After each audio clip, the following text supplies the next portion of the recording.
Hi everyone, happy Friday. Hope the weather everywhere is just as beautiful as here in Baltimore and you will be able to enjoy this beautiful weekend.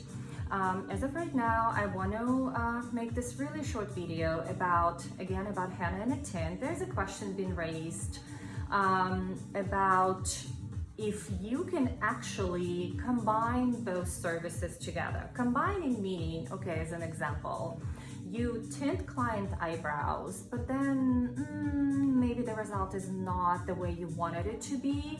And you think, oh my God, let me just go ahead and maybe throw a little henna on it.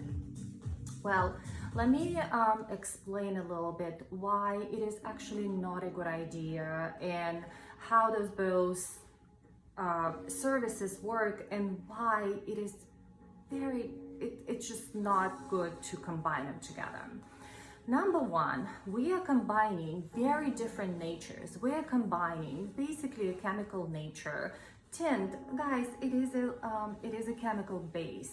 We're using an oxidant to process the tint, and then now we are going to henna, such as very natural. And it's all natural drive, it's plant-based. So just for that matter, you should never combine completely two different natures. It's just never good in anything. So on the other note, going a little bit deeper, anytime we provide any service for the clients for the eyebrows, it's obviously we do tint hairs, right? So we tint the hair with the tint and we tint the hair with henna. But we also treating the skin, and treating meaning the product does go on the skin. The product does affect the balances in the skin, the pH balance.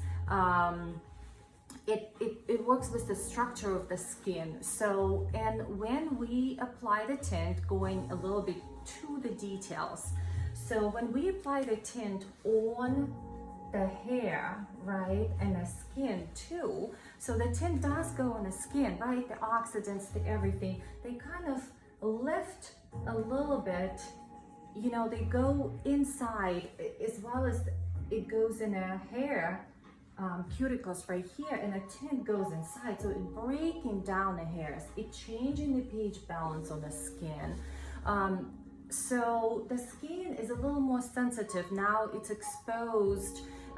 It's kind of like you roughen it up a little bit, right? It's like you treated it with a little bit of a chemical. Again, it's not visual for our eye, but the process is going on the skin. There is an oxidant here, and if you haven't cleansed it well or anything, like the stain stays in the skin, right? So there is still a little bit of a tint on the skin. So then you think, let me just go ahead, I didn't like the result, I want a little more stain, let me throw henna on the top of it. Well guys, henna is a very strong natural ingredient itself. And what you're gonna do, you're gonna create a very unfortunate, chemical reaction, such as on some clients, it might not be noticeable, but when henna goes on, now what we're doing, so now we're coating all of this, right? So on the top of, already open hairs, like completely open, we're coating it with the very strong natural ingredients. And again, the skin is a little bit,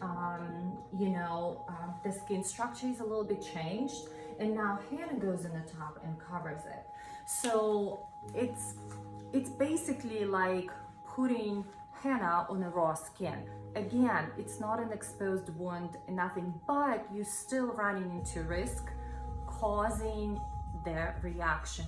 And what's going to happen? Number one, the hairs are now, so not only the cuticles are already open, now henna goes in together with the tint, coats it all together, you're creating a little bomb inside there, to all honesty, and you're running into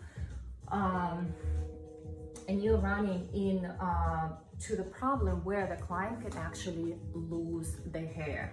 It's too much, guys. Do not combine them together. Also, the question that was asked to do henna and then a tint. Well, I don't think so that's even possible, because henna does produce a very strong stain on the skin, and it also, the way it goes on the hair, it coats the hair and the color just sits there. You can't really, if you start breaking it down with the tint, there's nothing is gonna happen. You can't combine those two.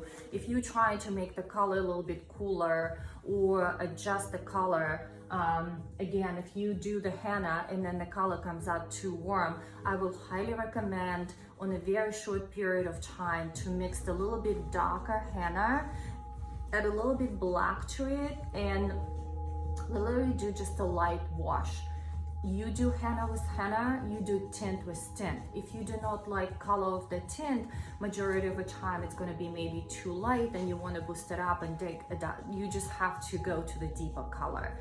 So what is the good thing to do? I do offer to clients henna and a tint, and some of my clients do get both services, but how? As an example, one of my clients would get tint, and then maybe in 6 weeks, when she comes back for 6 weeks to her follow-up appointment, I see that her hairs need a little more boost, a little more nourishment. In the fall, the body doesn't get enough vitamins, so we need a little boost for the hair. So yeah, I will do henna on her because the tint is already gone, so her hairs are nice, and everything is gone from the hair. So now you can start and do henna. Again, if next time she wants to do a tint, make sure that the henna completely gone from the hairs and the skin. So wait some time. Do not do the same thing. Like if you're trying to correct something, basically my advice, simply just don't do that. Don't combine tint and henna or henna and tint. Not a good idea, and it's not good for the client's hairs, and it's not going to produce the result you want. Hope it helps. Again, please enjoy this beautiful weather whenever you are, or just this or your weekend. All right guys, until next time.